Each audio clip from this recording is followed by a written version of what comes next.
Welcome to the Real News Network. I'm Paul Jay in Baltimore. President Obama announced his nominations for the new Secretary of Defense and Director of the CIA, Chuck Hagel at Defense and John Brennon for the CIA. Now joining us to discuss these appointments is Ray McGovern. Ray's a former CIA analyst for several decades.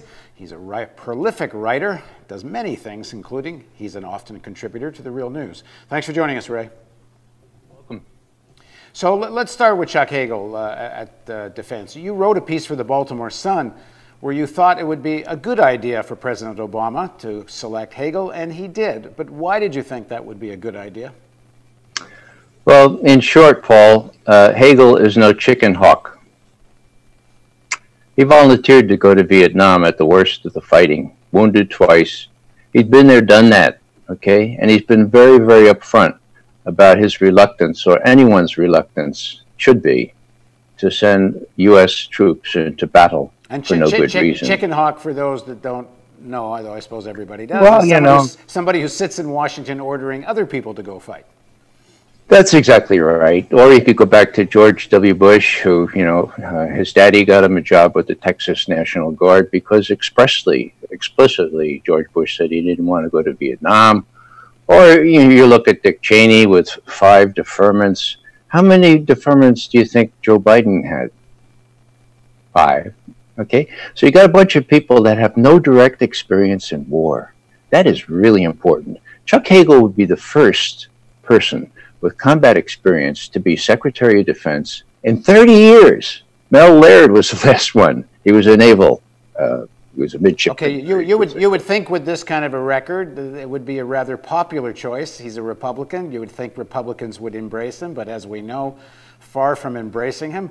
There's a campaign to block this nomination. In fact, there's already a lobby group informed with lots of money to take out ads against Hagel. Apparently there's been some website created specifically just to attack Hagel.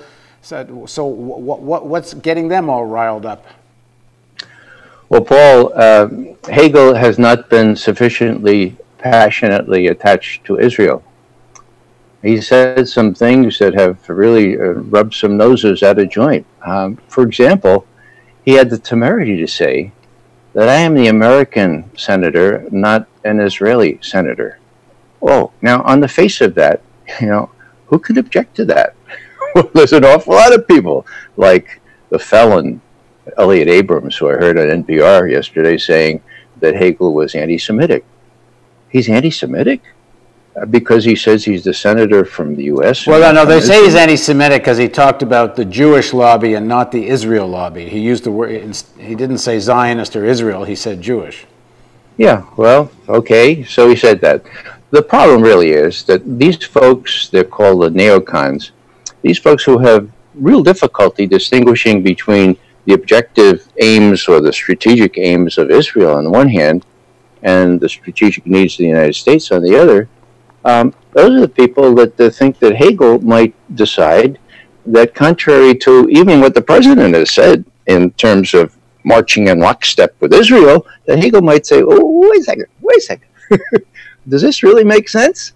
I mean, Mr. President, I know you said before the Super Bowl last year that your primary objective is the defense of the United States, and also Israel.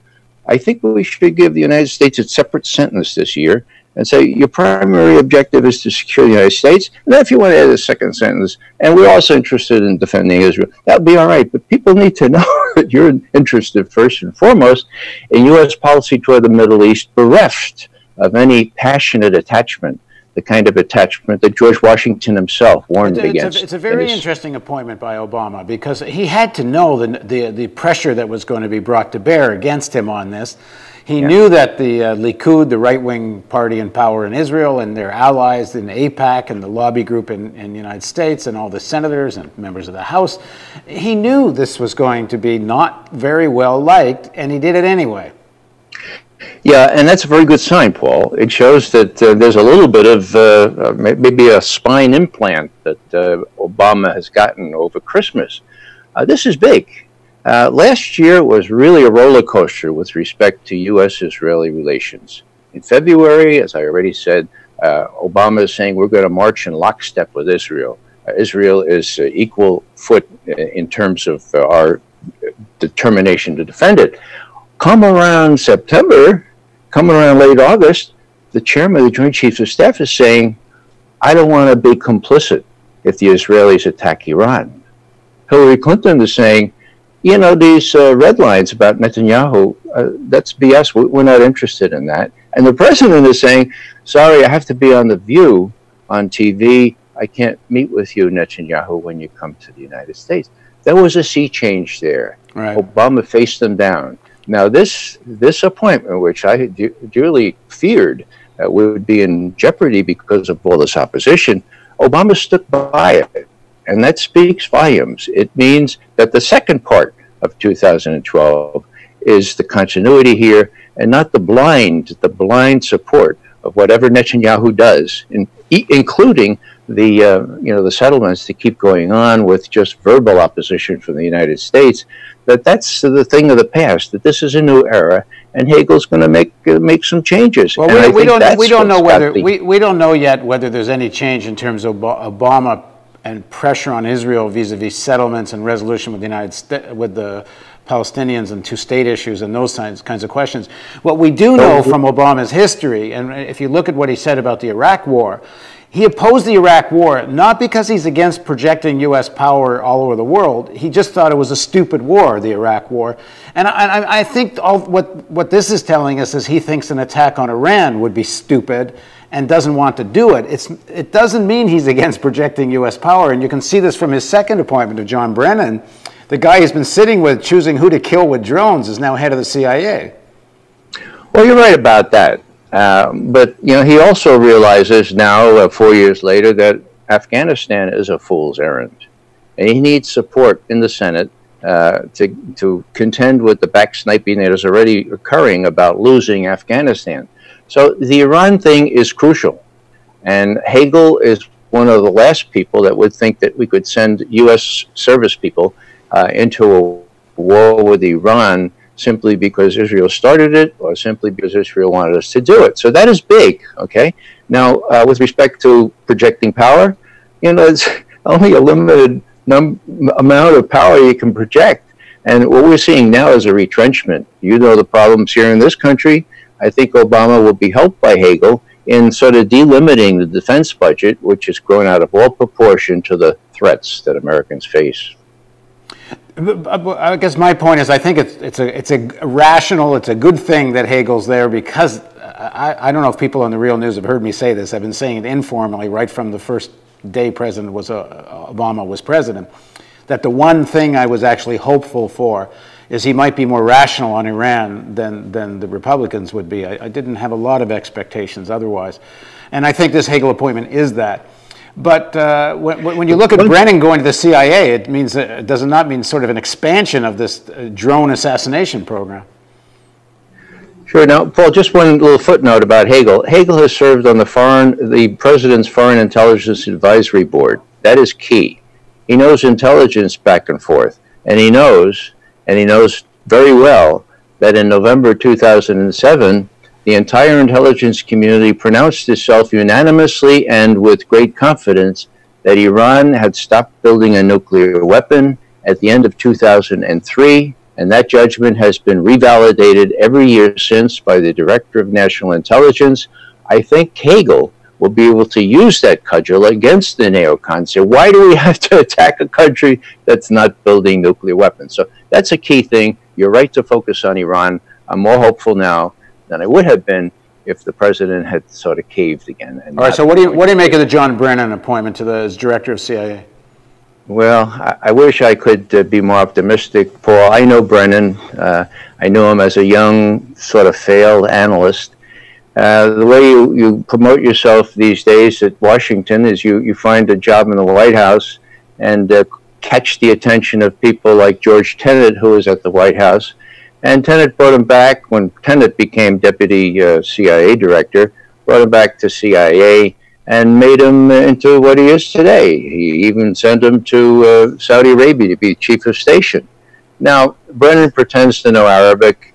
He can say Abdul Muttalib just really good. I've practiced that. Abdul Muttalib, okay? So when he goes before the press and he's Abdul Muttalib, that's very impressive. But when Helen Thomas asks him, why do they hate us? why do they do these things? Why did Abdul Muttalib try to knock down that plane over Detroit? He says, they're hardwired to hate us. They just hate us. It's the religion. Helen says, oh, so it's the religion? Well, it's not the religion. It's the way they just hate us. They hate us, and they're a danger to our homeland. Now, either Brennon is dumb, and that's possible, you know, or he's really sold out to the people who are profiteering on these unending wars. I mean, why would you continue to press these things?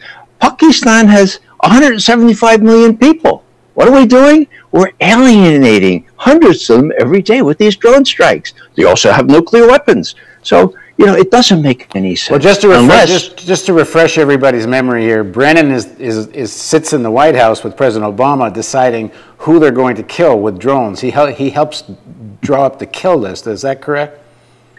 That's right. Yeah, that's pretty confirmed now. You picture it. Now, I've been in the White House. I used to brief there, but you know, my picture is Brennan comes in on Tuesdays. That's the day they do the kill list, and he said, "Mr. President, we have 13 here. Here are the names. Can you sign off on this?" And Obama looks at it and said, "Well, number 3. Didn't you tell me last week number 3 has 3 small kids?" Well, yes, Mr. President, but we know he's a suspected militant. We know. So, well, look, take 3, put him in. Let's do 3 next week. Let's just do 12 this week. Sign off them. And then he goes, Barack Obama goes to have a nice lunch with his wife. Give me a break. That's what goes on in the White House now. Yeah, that's almost as bad as Condoleezza Rice presiding over demonstrations of enhanced interrogation techniques, we which know was this, also done in the White House. And this was more or less leaked to the New York Times, right? It's not like you're speculating. The New York Times kind of described these meetings. Well, yeah, this was when the White House saw some incentive in showing the president to be a tough guy like Brennan, you know? I know Brennan. He's from northern New Jersey. He's a tough guy. When he says, yeah, we do this without due process, well, don't be stupid here. We do due process right here in the White House. That's how we do due process now. Eric Holder says so. Give me a break. That's the kind of mentality you have there. And what really, really is missing here, where's the legal profession in this country? You know? Due process means the judiciary. It means the courts. And here they're letting these people get away with saying, no, we do due process here in the White House. It's unconscionable. So what does it mean for the CIA? Any changes from the way it's acting? Well, Paul, as you know, there are 2 CIAs. One, the analysis CIA that Truman envisaged and set up. That's the one I worked in. And that's the one that prevented a war with Iran. That's no exaggeration with that estimate, saying they had stopped working on a nuclear weapon in 2003. That one still has some people of integrity in it. The other one that Truman never envisaged, this operational, covert action sort of thing, well, they're riding high. They're flying drones all over the place, and Brennan can be expected to enhance the military capabilities that really should not belong in the CIA. And Truman said so before he died. And now President Obama has his guy controlling those drones. So it's, in a sense, it's an extension of the drone program and what they've been doing together. I think Obama, has a certain confidence in Brennan that he has in nobody else. I hope it's not a misplaced confidence. Brennan's a pretty treacherous guy. And I think the way Obama looks at the CIA is if he has his own man controlling the CIA, Brennan, that there's less danger that the CIA will play games, that less prospect that the CIA will get involved in the kinds of things against John F. Kennedy that happened then. Thanks for joining us, Ray. Most welcome. And thank you for joining us on the Real News Network.